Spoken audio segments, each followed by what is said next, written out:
কুনতুম তুহিব্বুনাল্লাহা ফাত্তাবিউনি ইউহিব্বুকুমুল্লাহ ওয়া ইয়াগফির লাকুম যুনুবাকুম ওয়াল্লাহু গফুরুর রহিম।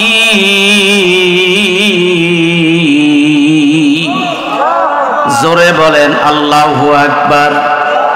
আমার আল্লাহ পাক রব্বুল আলামিন বলেন, ও আমার হাবিব, ও আমার বন্ধু, আপনি লোকদেরকে বলে দিন, তোমরা যদি আল্লাহর ভালোবাসা পেতে চাও, তোমরা যদি আল্লাহকে ভালোবেসে থাকো, তাহলে তারা যেন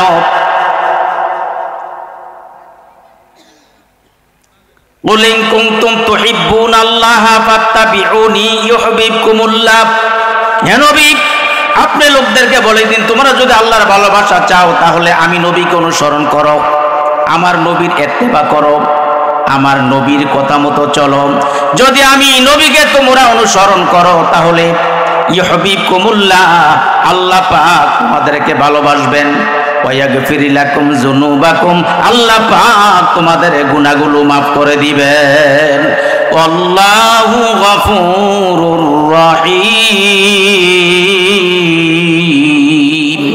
আল্লাহ ক্ষমাশীল পরম দয়ালু।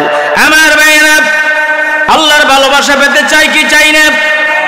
জীবনের সকল কিছুর চাইতে আল্লাহকে ভালোবাসতে হবে, ঠিক কি না? আর আল্লাহকে যারা ভালোবাসে তারা কোনোদিন পথভ্রষ্ট হয় না, গোমরা হয় না। আল্লাহর ভালোবাসা অন্তরে পোষণ করা লাগবে সবার আগে। আল্লাহকে যারা বেসেছে ভালো, দুঃখ কি আর তাদের থাকতে পারে? হতাশা কি আর তাদের থাকতে পারে? যারা লয়েছে মুখে কোরআনের বাণী, লয়েছে মুখে কোরআনের বাণী, হতাশা কি আর তাদের থাকতে পারে? দুঃখ কি আর তাদের থাকতে পারে? যারা আল্লাহকে ভালোবাসে তাদের এক নম্বর কাজ হচ্ছে আমার নবীর অনুসরণ করা, আমার নবীজির তরিকায় চলা, নবীর সুন্নত তরিকা জীবন পরিচালনা করা, ঠিক কিনা?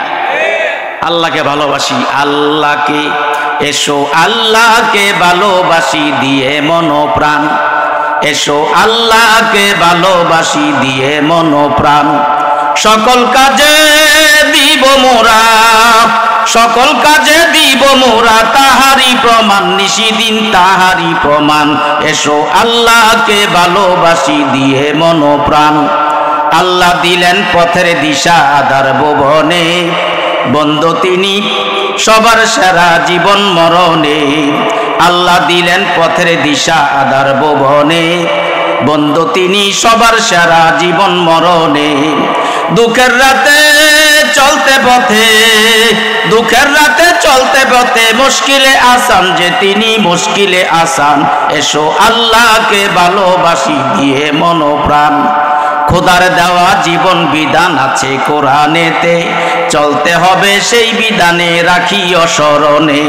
খোদার দেওয়া জীবন বিধান আছে কোরআনেতে, চলতে হবে সেই বিধানে রাখিও স্মরণে। আধার রাতে চলতে পথে করবে আলো দান, আমাদের করবে আলো দান। এসো আল্লাহকে ভালোবাসি দিয়ে মন প্রাণ।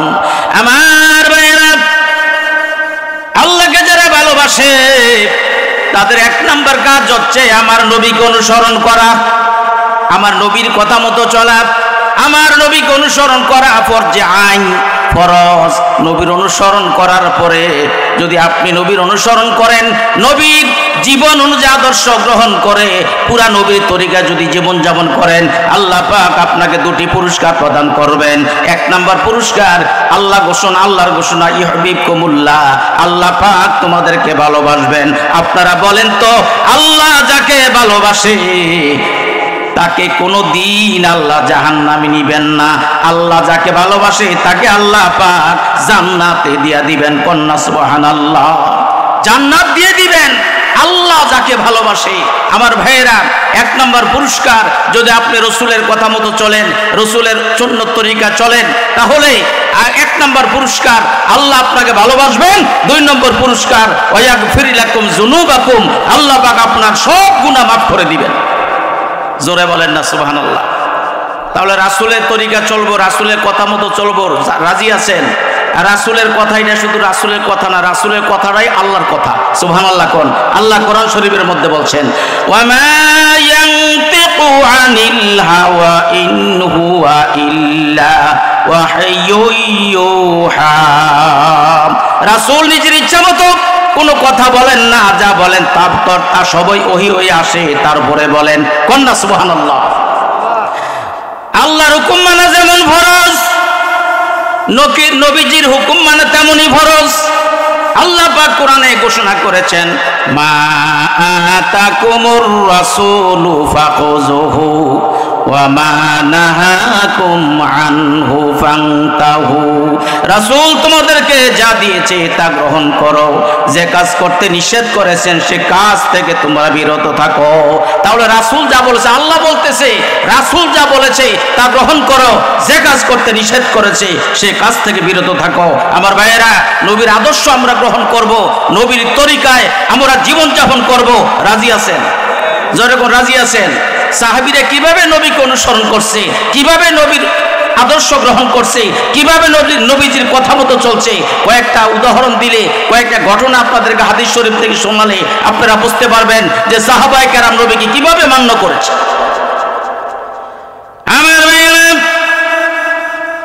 আমার নবীজি কেমন ইনসাফ দাতা ছিলেন। আজকে আমাদের মধ্যে ইনসাফ নাই, আজকে আমাদের মধ্যে ন্যায় বিচার নাই। সুযোগ পাইলে 12:30 বাজাই, সুযোগ পাইলে মানুষের ক্ষতি সাধন করার চেষ্টা করি। কথা বলেন ঠিক কিনা? এমন মানুষ আছে না নাই? হিংসায় ভিতরটা ভরা। আমার নবীর ভিতরে কোনো হিংসা আসেল নিও? আর জোরে বলেন আসেল নি? চাচায় বাতিজায় মিল নাই, চাচায় বাতিজারে দেখতে পারে না। কেন দেখতে পারে না? কারণ হচ্ছে বাতিজার যে একটা বাতিজা পরীক্ষা দিলে 1st ক্লাস পায়, আর চাচার ছেলে পরীক্ষা দিলে ফেল করে। এই জন্য ভিতরের মধ্যে চাচার হিংসা, কিন্তু বাতিজারে দেখতে পারে নাই। আমার ভাইয়েরা, বাতিজা মেট্রিক পরীক্ষা দিতে যাবে, চাচার কাছে গেছে দোয়ার লিখা, চাচা আমি এবার SSC পরীক্ষা দিব, আমার জন্য দোয়া কইরেন। চাচা কয়, বেটা পরীক্ষা দিলে কি লাভ হবে, পাস করতে পারতি না। দেখছেন কারবার এটাকে হইল, চাচার কথাটা এটা হইল। আমাদের অনেক সময় আমাদের বাতিজা বাগনি টাগনি থাকলে, বাতিজি থাকলে আইসা কয়, কাকা পরীক্ষা দেবো, একটু দোয়া করেন। কিছু না পারলেও তো কমপক্ষে 500 টাকা হাতে পৌঁছে দেওয়া দরকার। যাও বাতিজা, এই 500 টাকা দিলাম, কিছু কিনা খাইও। আর চাচার কাছে গেছে দোয়ার লেগে, চাচা কি কয়, আরে পাড়া পরীক্ষা দিলে কিলা বইব, ফাঁস করতে পারতি না। নাউজুবিল্লাহ কোন জোরে। বাতিজা মনে বড় কষ্ট নিয়ে পরীক্ষা দিছে, দেওয়ার পরে 1st ডিভিশন পাইছে। কি পাইছে? 1st ডিভিশন, 1st ক্লাস পাইছে। এবার চাচার কাছে গিয়ে কয়, চাচা আমি তো পরীক্ষা 1st ক্লাস পাইছি, 1st ডিভিশন পাইছি। চাচা কয়, বেটা 1st ডিভিশন পাইলে কিলা বইব, চাকরি পাইতি না। আচ্ছা বলেন তো, আগের দিনের মেট্রিক পাস করলো ভালো চাকরি পাওয়া যাইত। ঢাকা শহরে মোটামুটি সরকারি একটা চাকরি হয়ে গেছে। আইসা চাচার কাছে বলতেছে, চাচা আমি তো একটা সরকারি চাকরি পাইছি। আরে বেটা চাকরি পাইলে কিলা বইব, বেতন পাইতি না। এমন কোন চাকরি জীবনে কেউ দেখছেন নি ভাই বেতন ছাড়া? হয়তো 2-3 মাস বা 6 মাস পরে তো বেতন পাওয়া যায়, কিন্তু চাচার ভিতরে হিংসা। মাস শেষ হয়েছে, বেতনটা নিয়ে বাড়িতে আসছে, কয় চাচা আমি তো বেতন পাইছি, প্রত্যেক এই মাসের বেতনটায় মাশাআল্লাহ 20,000 টাকা বেতন পাইছি। চাচা কয়, বেটা বেতন পাইলে কিলে বইব, বরকত হতো না, বরকত হবে না। মাশাআল্লাহ ভাতিজা কয়েক বছর চাকরি করার পরে জানেননি 23.5 বন্ধের একটা লোয়া কাটতে টিন রেকর্ড দিছে। আবার টুকটাক কিছু জায়গা জমিনও জোড়াইছে কয়েক বছর চাকরি করার পরে। চাচার কাছে গিয়ে কয়, চাচা দেখছেন আমি লোয়া কাট দিয়ে একটা 23.5 বন্ধের টিন রেকর্ড দিছি, কিছু জায়গা জমিনও জোড়াইছি। চাচা এবার কি কয় জানেননি? বেটা টিন রেকর্ড দিলে কিলা বইব, জায়গা জমি জোড়াইলে কিলা বইব, বেশি দিন বাঁচতি না। চিন্তা করছেন হিংসা কেমন জিনিস? অথচ বুখারী শরীফের হাদিসের মধ্যে আমার নবী বলেন, লা তাকাতু ওয়া লা তাদাবারু ওয়া লা তাবাগাদু ওয়ালা তাহাসাদু ওয়া কুনু ইবাদাল্লাহি ইখওয়ানা। আমার নবী বলেন, তোমরা এক মুসলমান আরেক মুসলমানের সাথে সম্পর্ক নষ্ট করিও না, এক মুসলমান আরেক মুসলমানকে মন্দ বলিও না, এক মুসলমান আরেক মুসলমানকে দোষারোপ করিও না, এক মুসলমান আরেক মুসলমানকে হিংসা করিও না। আল্লাহর বান্দা হইয়া ভাই ভাই হিসাবে তোমরা দুনিয়ায় বেঁচে থাকো। আমার ভাইয়েরা, আমার নবীর অন্তরে কোনো হিংসা ছিল না, মানুষের ক্ষতি সাধন করার কোনো চিন্তা ছিল না। আমরা তো সেই নবীর উম্মত, আমরা কেন হিংসা করব? হাদিসের মধ্যে আসছে, আগুন যেমনে কাঠকে জ্বালাইয়া পুরাইয়া শেষ করে দেয়, কারণ অন্তরে যদি হিংসা থাকে, ও হিংসাটা তার নেক আমলগুলো বরবাদ করে দেয়। আমরা নবীর উম্মত, নবীজি কোনোদিন কাউকে কোনোদিন হিংসা করে নাই। আমরাও আজ থেকে কোনো মুসলমানকে হিংসা করব না। রাজি আছেন? রাজি আছেন? কারা কারা রাজি? একটু হাতগুলো দেখি। মাশাআল্লাহ, নারায়ে তাকবীর, নারায়ে তাকবীর। আমার ভাইয়েরা, যুগের দস্তুর নিয়ম ছিল, মা সন্তানকে জন্ম দিবে, ধাত্রী মায়েরা দুধ পান করাবে। কুরাইশ বংশে এমন একটা আইন ছিল, এমন একটা ল ছিল, মা সন্তানকে জন্ম দিবেন কিন্তু দুধ পান করাবে ধাত্রী মায়েরা। নিজের মা সন্তানকে দুধ পান করাইতে পারবে না। আমার নবীকে কে দুধ পান করাবে? কার কপাল খুললো? কে ছিল আমার নবীজির দুধ মা? আপনারা হয়তো মনে মনে হযরত হালিমার কথা ভাবছেন, কারণ হযরত হালিমা রাদিয়াল্লাহু আনহা ছিলেন আমার নবীজির দুধ মা। ঠিক কিনা বে ঠিক? কিন্তু হযরত হালিমার ইদানিং স্বাস্থ্যটা বেশি ভালো না। হালিমার যে একটা সন্তান আছে, ওই সন্তান হালিমার বুক থেকে ঠিক মতো দুধ পায় নাই। যেই হালিমা নিজের সন্তানকে ঠিক মতো দুধ পান করাইতে পারে না, এই মা কি অন্য শিশুকে দুধ পান করাইতে কোনোদিন রাজি হবে? জোরে বলেন, রাজি হবে? কিন্তু হযরত হালিমা কেন দাত্রী ব্যবসার নামলেন? কারণ কি? কারণটা হচ্ছে হযরত হালিমা রাদিয়াল্লাহু আনহা একদিন স্বপ্নে দেখে হালিমার ঘরের ছাদরা ভেঙ্গে আকাশ থেকে একটা নূরের ঝলক হালিমার বুকের মধ্যে পড়ে যায়। জোরে বলেন সুবহানাল্লাহ। হযরত হালিমা রাদিয়াল্লাহু আনহা স্বপ্নকে বাস্তবে রূপ দিবে কবে? বুক ভরা আশা লইয়া হযরত হালিমা উটের পৃষ্ঠে সওয়ার হইয়া তিনি মক্কা শরীফে আসলেন। হালিমার উটটিটা দুর্বল, বেশি দ্রুত গতিতে চলতে পারে না। সবার শেষে হযরত হালিমা মক্কা শরীফ এসে দেখে ধনী লোকের একটা সন্তানও নাই। অন্য দাত্রী মায়েরা তাদের শক্তিশালী উটগুলো হাঁকাইয়া সবার আগে মক্কাতে পৌঁছে গিয়েছে। ধনী লোকের সব সন্তান কালেকশন করে নিয়ে গেছি। আপনারা বাড়িতে মেহমান আসবে, বাজার করা লাগবে, যদি শেষ বাজারে যান ভালো পছন্দের মাছ গোস্ত পাওয়া যায় না, কারণ আগে গেলে পছন্দের মাছ গোস্ত তরকারি পাওয়া যায়। হালিমা তো শেষ বাজারে গেছেন, যাইয়া দেখে ধনী লোকের সব সন্তান অন্য দাত্রী মায়েরা কালেকশন করে নিয়ে গেছে। হযরত হালিমা রাদিয়াল্লাহু আনহা মক্কার অলিতে গলিতে ঘুরতেছে, সন্তান তালাশ করতেছে। এক জায়গায় যাইয়া দেখে হযরত আব্দুল মুত্তালিব একটা শিশু সন্তান কোলে নিয়ে দাঁড়িয়ে আছেন। তিনি মুহাম্মদুর রাসূলুল্লাহ সাল্লাল্লাহু আলাইহি ওয়াসাল্লাম। আব্দুল মুত্তালিব হালিমাকে দেখে জিজ্ঞাসা করলেন, কি নাম তোমার? কয়, আমার নাম হালিমা। তুমি কি দাত্রী বলো হও? হালিমা গো, এটা আমার নাতি গো হালিমা। ও হালিমা, কত দাত্রী মায়েরা এদিক দিয়ে আসা যাওয়া করেছে, কিন্তু কেউ আমার নাতিরে নিতে চায় না, গ্রহণ করতে চায় না। কারণ একটাই দোষ, আমার নাতি এতিম। এতিম শব্দটা শুনলে কেউ আমার নাতিরে নিতে চায় না, গ্রহণ করতে চায় না। মনে করে আব্দুল্লাহর পোলা মুহাম্মদ, আমরা বলি সাল্লাল্লাহু আলাইহি ওয়াসাল্লাম, আব্দুল্লাহর পোলা মুহাম্মদ বাবা দুনিয়ায় নাই, এতিম। এই মুহাম্মদকে দুধ পান করাইলে বেশি টাকা পয়সা পাওয়া যাবে না, দামি দামি প্রোডাক্ট জিনিসপত্র পাওয়া যাবে না। এই কথা মনে করে কেউ আমার নাতিরে নিতে চায় না, গ্রহণ করতে চায় না। হালিমা গো শোনো, আমি তো মুহাম্মদের দাদা, আমি তোমার এক পয়সা কম দিব না, টাকা দিব, পয়সা দিব, সব দিব গো হালিমা। তথাপি শোনো, আমার মন কয় আমার নাতিরে দুধ পান করাইলে তোমার কপাল খুলবে। জোরে বলেন সুবহানাল্লাহ, নারায়ে তাকবীর। হযরত হালিমা বলেন, এই কথাটা আমার বড়ই তাসির লাগলো, এই সন্তানকে দুধ পান করাইলে বলে আমার কপাল খুলবে। দুটা হাত বিছিয়ে দিছে, দেন গো দেন, এতিম মুহাম্মদকে আমার কোলে উঠাইয়া দেন। এবার আব্দুল মুতালিব আমার নবীকে, শিশু নবীকে হালিমার কোলে উঠাইয়া দিলেন। হযরত হালিমা বলেন, জীবনে কত শিশু কোলে লইছি, আমার বুকটা ভরে নাই, কিন্তু যেই মাত্র এতিম মুহাম্মদকে কোলে লইছি, আমার পুরা বুকটা ভরে গেছে। আরো জোরে বলেন সুবহানাল্লাহ। হযরত হালিমা রাদিয়াল্লাহু আনহা বলেন, আমার স্তন শুকাইয়া গেছে, আমার সন্তান আমার কাছ থেকে ঠিক মতো দুধ পায় না, কিন্তু যেই মাত্র এতিম মুহাম্মদকে কোলে লইছি, সুমা খাইছি, সাথে সাথে আমার দুইটা শুকনা স্তন দুধে ভরে গেছে। কোন আমলে পাইব আপনায় ও গো নবীজি, কোন সাধনে পাইব আপনায়।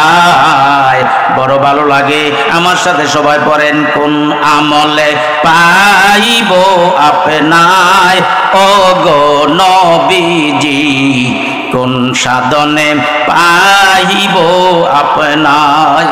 নবীজি মাতৃ গর্ভে আসিয়া পিতাহারা হইয়া, এতিমি রূপে আসিলেন ধরায় ও গো নবীজি, কোন আমলে পাইব আপনায়। নবীজির পাক পবিত্র মুখে দুধ খাইলেন যার বুকে। আল্লাহু আকবার, আর জোরে বলেন আল্লাহু আকবার। নবীজির পাক পবিত্র মুখে দুধ খাইলেন যার বুকে, ধন্য হইলেন বিবি হালিমায় ও গো নবীজি, কোন আমলে পাইব আপনায়। আমার ভাইরা, হযরত হালিমা এতিম নবীকে কোলে লইয়া দুর্বল উটটির কাছে গেলেন। হযরত হালিমা নিজে রেওয়াত করেন, আমি দুর্বল উটটির কাছে গিয়া দেখি আমার দুর্বল উটনি তাজা হইয়া দাঁড়াই রইছে। আমার ভাইরা, হযরত হালিমা রাদিয়াল্লাহু আনহা বলেন, এতিম মুহাম্মদকে কোলে লইয়া উটনির পিঠে সওয়ার হইয়া সবার শেষে মক্কা শরীফ থেকে মদিনা তায়েফের দিকে রওনা দিলাম। সবার শেষে রওনা দিলাম, খোদার কুদরত বুঝা যায় না গো ভাই। সবার শেষে রওনা হইয়া সবার আগে তায়েফে পৌঁছে গিয়েছি। জোরে বলেন না সুবহানাল্লাহ। অন্য যাত্রী মেয়েরা কয়, হালিমা ব্যাপার কি গো, কারণ কি? সবার শেষ রওনা হইলা, সবার আগে তায়েফে পৌঁছে গেলা। হালিমা গো, না জানি কোন একটা কোনাচ্চা রাস্তার সন্ধান তুমি পেয়েছো, না জানি কোন একটা শর্ট ফারি রাস্তার সন্ধান পেয়েছো। এ হালিমা, আমরা তায়েফ থেকে ব্যবসা করার জন্য বহুবার মক্কার শরীফে আসা যাওয়া করা লাগে। এই কোনাচ্চা রাস্তাটা জানি তোমার মনে আসেনি, ফারি রাস্তাটা জানি তোমার মনে আসেনি। আমার ভাইয়েরা, আসলে কোনো কোনাচ্চা রাস্তা নয়, কোন ফারি রাস্তা নয়, তা হচ্ছে আমার নবীজির মুজিজা। জোরে বলেন সুবহানাল্লাহ।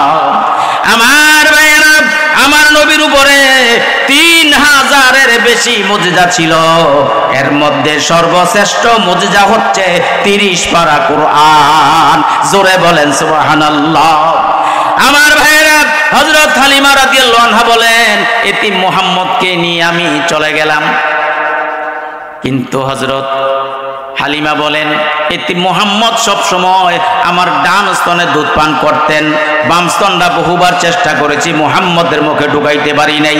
আমি বুঝতে পারি নাই কি হইল।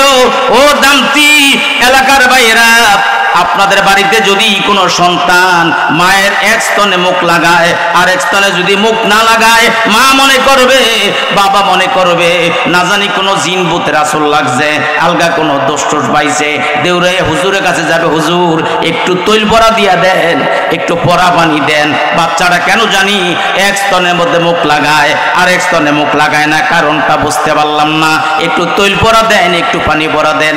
কিন্তু হযরত হালিমা বুঝতে পারেন নাই। হযরত হালিমা বলেন, সব সময় বারবার চেষ্টা করেছি, আমি মুহাম্মাদের মুখে বাম স্তনটা ঢুকাইতে পারি নাই, আমার ডান স্তনে দুধ পান করতেন।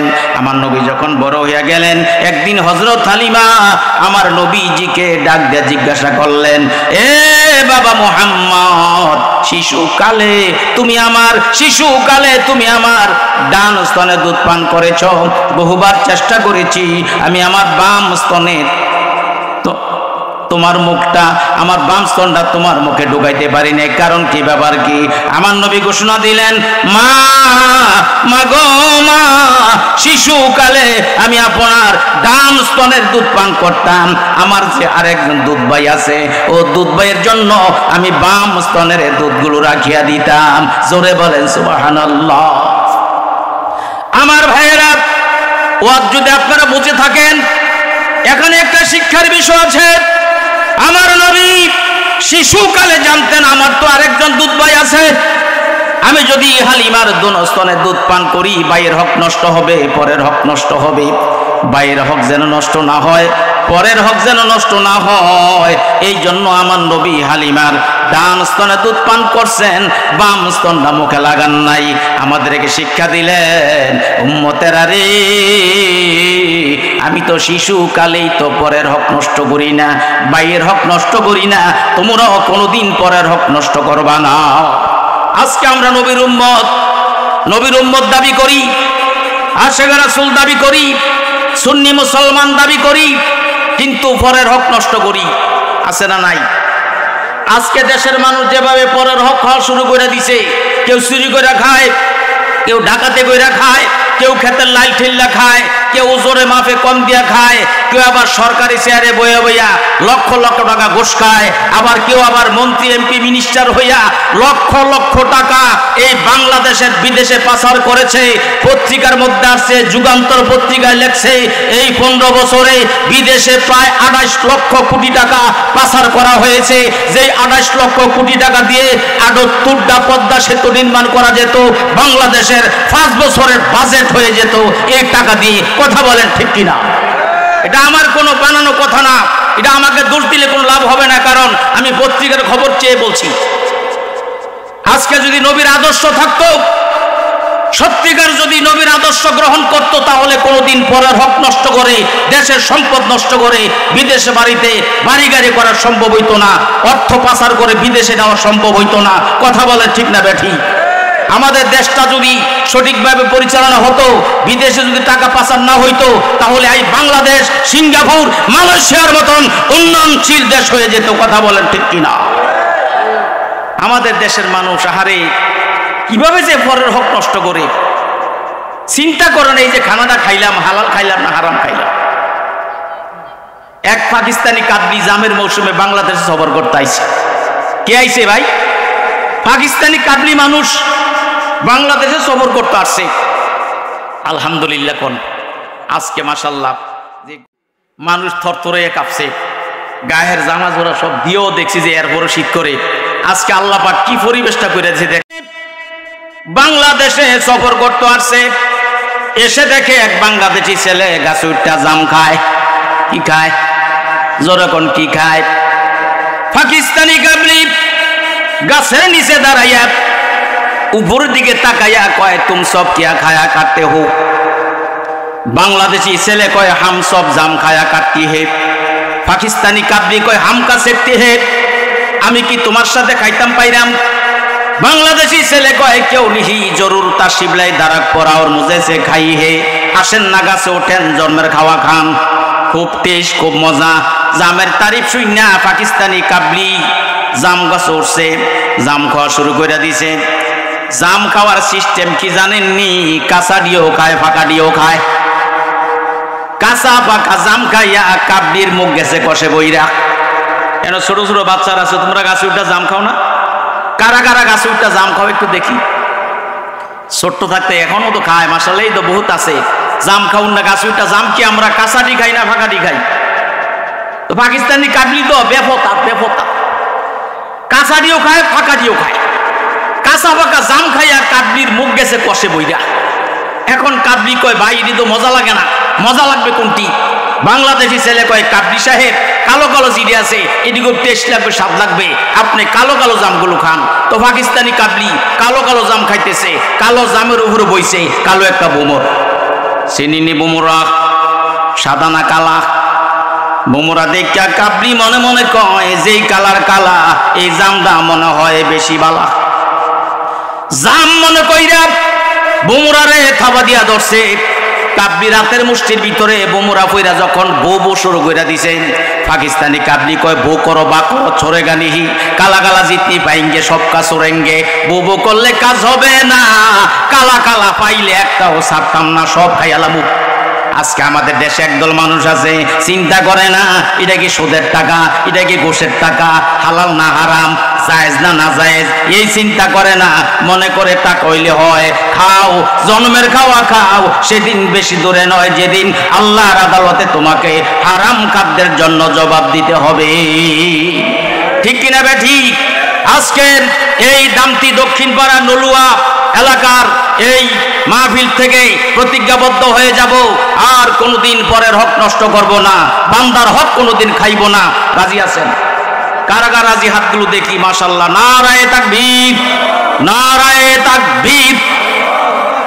আল কোরআনের আলো, আল হাদিসের আলো, ওয়াজ মাহফিল, ওয়াজ মাহফিল। মাশাআল্লাহ মাশাআল্লাহ, সচেতন আছেন আপনারা ভাইরা। একটা কথা মনে হয়েছে কইলেই তেমনি কইলাই আবার আইনা নাই কোন যায় না। তো এক বেড়ায় মাহফিল আত্মীয় ওয়াদা করছে, হুজুর দোয়া রাখেন, জীবনে ভরে খাইতাম না। কয় যাও বাবা, দোয়া করে দিলাম। তো মাহফিল শেষ, 12টা 1টা বাজে বাড়িতে রওনা দিছে। পূর্ণিমার চাঁদের আলো ফক ফক করতে আসে। বাঙালি তো খুব চালাক। আর এক বাঙালি কয় হে না আত্মীয় ওয়াদা করছে পরেরও খাইতো না, একটু টেস্ট করে দেখি। রাস্তার মাঝখানে জানেনি 100 টাকার নোট একটা থুইয়া এই গাছের আবজা দিকে দাঁড়িয়ে রয়েছে। লোকটা আইতে আইতে আছে, টেয়ারের কাছে আইয়া লোকটা দাঁড়িয়ে গেছে। টেয়ারের দিকে চাই আছে, 100 টাকার নোটটা দিয়ে আমার দিকে চাই রয়েছে রে। এদিক চাই সেদিক চাই, কোনো লোকজন আসেনি। যখন দেখছে কেউ নাই, ফট করে টেয়ারটা পকেটে বেরে লিছে। এ গাছের আবজাতে বাড়িয়ে এই মিয়া এই কন্যা ওয়াজের তাইলা আব্দুল্লাহ ওয়াদা দিছ বড় খাইতা না, টাকাটা কি রে পকেটে লইলে, ব্যাপারটা কি? পরশিনি জায়গা ধরা কয় রাখো মিয়া, কি জন্য টাকাটা পকেটে লইছি এটা তোকে জানিয়ে লইবা। ও কি লেগে লইছেন? উপযুক্ত সলিড মালিক যদি পাই ফিরিয়ে দেবো এর লেগে লইছি। আসলে কি সলিড মালিক পাইলে ফিরিয়ে দিব, ফিরিয়ে দিবা লেগে লইছি। চাক্কা ঘুরানি লেগা বাংলাদেশের মানুষ ফার্স্ট ক্লাস ফার্স্ট। কথা বলেন ঠিক কিনা? এক বেড়া বলে ফারে 1 বিন্না বস্তা লইছি, 2 বিন্না বস্তা। আমরা গিয়ে দামতি বাজার থেকে রওনা দিছে। আচ্ছা বলেন তো 1 বিন্না বস্তা যে বেটা পারে, এই বেটা 2 বিন্না বস্তা লইতার বউ। আবার আসলে অন্ধকার রাত, মনে করছে বাজারের লগে বাড়ি, একটা ঠেলা দিয়ে বাজ যাবো। অর্ধেক ফুটাইয়া জানেননি উষ্ঠা গাইয়া বইরা বস্তা গেছে একদিকে, হে গেছে আরেক দিকে। বইবে মাথাটা কচালার কয় এত বড় সংসারে ঝামেলা, পারি 1 বিন্না বস্তা লইছি, 2 বিন্না বস্তা গার ভাঙ্গিয়া মরতাম লইছিলাম। ঘরেও শান্তি নাই, বাইরেও শান্তি নাই। আল্লাহ কি রে আমারে দুনিয়াত রাখছে, আল্লাহ আমারে দুনিয়া থেকে উড়াই নিতে পারে না। মৃত্যুর কামনা করতে আসছে। মৃত্যুর কামনা করা কবিরা গুনাহ। কি জোরেগণ? কি কবিরা গুনাহ? আল্লাহর যখন হুকুম এসে যাবে, আপনি ইচ্ছা করলো থাকতে, আর আল্লাহ যখন মৃত্যুর পরোয়ানা জারি না হবে, ইচ্ছা করলো মরতে পারতেন না। কথা বলেন ঠিক না বেঠি? मौत की परवाना जिस दिन आवे तेरी सामने इतने फुर्सत ना मिलेंगे दुनिया को जरा देखेने जे दारे ताबदारी नकले दारी जे सगले कारे दुनिया आजले दारी। মৃত্যুর নোটিশটা যখন জারি হয়ে যাবে, মৃত্যুর পরোয়ানা যখন জারি হয়ে যাবে, যত ওজোর আপত্তি পেশ করেন না কেন, এক মুহূর্তের জন্য আজরাইল আলাইহিস সালাম আপনাকে সময় দিবে না। ঠিক কি না? ফাইজা জাআ আজালুহুম লা ইস্তাখিরুনা সাআতাও ওয়ালা ইস্তাকদিমুন। জোরে বলেন আল্লাহু আকবার। মৃত্যুর নোটিশ যখন জারি হয়ে যাবে, একটু আগে হবে না, একটু পরে হবে না, নির্দিষ্ট টাইমে তোমার আমার মৃত্যু হয়ে যাবে। কন্যা সুবহানাল্লাহ। তো ইচ্ছা করলে কিন্তু আপনি মরতেন পারতেন না, ঠিক না বে ঠিক? একটা কয় এই দুনিয়ায় থাকতাম না, এই দুনিয়ায় থাকতাম না, এই বেজাল দুনিয়া, মরে যাব। সিদ্ধান্ত যে মরে যাব। কেমনে মরবো? বিষ খাইয়া মরবো। বাজার থেকে গিয়ে বিষ কিনে আনছে, খাইয়ে লাইছে পুরা বোতল, দেখে মরে না। ব্যাপারটা কি রে? তামাম দুনিয়ার মানুষ বিষ খাইয়ে মরে, আমি মরতাম না, ঘটনা কিটা? পরে চাইয়া দেখে যে এটা ডেট ফেল হয়ে গেছে, এক্সপায়ার ডেট নাই। এটা 2 নম্বর। কয় নম্বর? দুনিয়াটা 2 নম্বর, থাকতাম না, বেজাল দুনিয়া। বিষ খেয়ে বই, বিষ খেয়ে তো মরতে পারলো না, অ্যাকশন নাই তো, ডেট ওভার হয়ে গেছে। কয় থাক, এবার ফাঁসি দিয়ে বইরাম। বাজার থেকে ফাঁক কিনে আনছে, ফাঁক কিনে আন না দড়ি বানাইয়া এতে গাছ উঠিয়া ডালার মধ্যে দড়ির একটা মাথা বাঁধছে, আর একটা দড়ির মাথা গলাত বাঁধছে, বাইন্দা ফাঁসি দিব, দড়ি চিরা মারি পড়ছে। কিরে ফাঁসি দিয়ে মুইটাও ভাবলাম না, ঘটনা কিটা? চাই দিয়েছে 2 নম্বর ভাট ফসা, এটির অ্যাকশন নাই। বুঝছি, বিষ খেয়েও মরতাম পারলাম না, ফাঁসি দিয়েও মরতাম পারলাম না। আজকে গাড়ির তলে হইরাম হইরাম গেছে বিশ্ব রোড নবিয়াবাদ, বিশ্ব রোড গিয়া রাস্তার মধ্যে হুইয়া রয়েছে চিত্তুইয়া, গাড়ির তলে হইরা মরে যাব। একটা গাড়িও আইয়ে না। আরেকজনে কয় এই বেটা মেইন রোডে বেটা মাইদ রাস্তা ধুয়ে রয়েছে, ব্যাপারটা কি? কয় ভাই কইেন না, জ্বালা যন্ত্রণারা ভাল লাগে না, গাড়ির তলে হইরে মরে যাবো। কাম হইতো না, 48 ঘন্টার হরতাল, গাড়ি ঘোড়া সব বন্ধ। তাহলে ইচ্ছা করলে মরণ যাইব নি ভাই? ইচ্ছা করলে মরণ যাইব তো? তে আরে 1 মিনিট বস্তা লইছে 2 মিনিট বস্তা, বস্তা ভালাইয়া মাথাটা কচালের কয় পারি 1 মিনিট বস্তা লইছি, 2 মিনিট বস্তা গাড়া ভেঙে মরতাম লইছিলাম, দুনিয়া তার থাকতাম না, থাকতাম না দুনিয়া। আল্লাহ তুমি আমার উড়িয়ে নিতে পারো না উড়াইয়া। আরেকটা লোক আছে কালা লম্বা টল ফিগার, অন্ধকার রাখতো, কেউ কারো দেখে না। পিছনের লোকটা আবার পুরা কথা শুনছে, পিছনের লোকটা কিরে হেদি আজরাইলকে তালাশ করে, একটু টেস্ট করে দেখি। কাছে গা গাই কি হয়েছে? কয় ভাই কইেন না, পারি 1 মিনিট বস্তা লইছি, 2 মিনিট বস্তা গাড় ভেঙে মরতাম লইছিলাম। আল্লাহ কি রে আমার দুনিয়াতে রাখছে, আল্লাহ আমার দুনিয়ার থেকে উঠে নিতে পারে না। শুয়ে বড় শুয়ে বড় আমনে আবার কেটাইছেন আমার হতাইতেন। আমি আজরাইল, তুই আমার তালাশ করছ, আমি তো রুহ কবজ করার লেগে আইছি। বেড়া শুয়ে বড় ওরা হেন ভাই আন্দাজে হতেন না, কি লেগে আপনাকে তালাশ করছি, এটা তোকে জানতে পারবেন। কি রে? আমার বস্তাটা তুলে দেওয়ার জন্য। দেখছিনি কারবারটা? তার বস্তা তুলে দেওয়ার জন্য আজরাইলে বলে তালাশ করছি। আমার কথাটার জন্য বললাম, আমার নবী ছিলেন পৃথিবীর শ্রেষ্ঠতম ইনসাফদাতা। আমার নবীজি কোনোদিন ভাইয়ের হক নষ্ট করেন নাই, পরের হক নষ্ট করেন নাই। হালিমার ডান স্তনে দুধ পান করছেন, বাম স্তনে মুখে লাগান নাই। ভাইয়ের হক নষ্ট হবে, পরের হক নষ্ট হবে। মুহাদ্দিসিনে কিরাম ব্যাখ্যার মধ্যে লিখেছেন, এক নাম্বার কারণ হচ্ছে ভাইয়ের হক নষ্ট হবে, পরের হক নষ্ট হবে। 2 নম্বর কারণ লেখছেন, আমার নবী তো সর্বশ্রেষ্ঠ নবী, আমার নবী বিশ্ব নবী, আমার নবী রাহমাতুল লিল আলামিন নবী। আমার নবী যদি হালিমার দোনস্তনে দুধ পান করতেন, হালিমার যে একটা সন্তান আছে, ওই সন্তান জীবনে দুধের মধ্যে মুখ লাগাইতেন না। কারণ যেই স্তনের মধ্যে মুহাম্মদুর রাসূলুল্লাহর মুখ লাগছে, ওই স্তনের মধ্যে অন্য শিশু মুখ লাগানো চূড়ান্ত বেয়াদবি হইয়া যাইত। জোরে বলেন সুবহানাল্লাহ।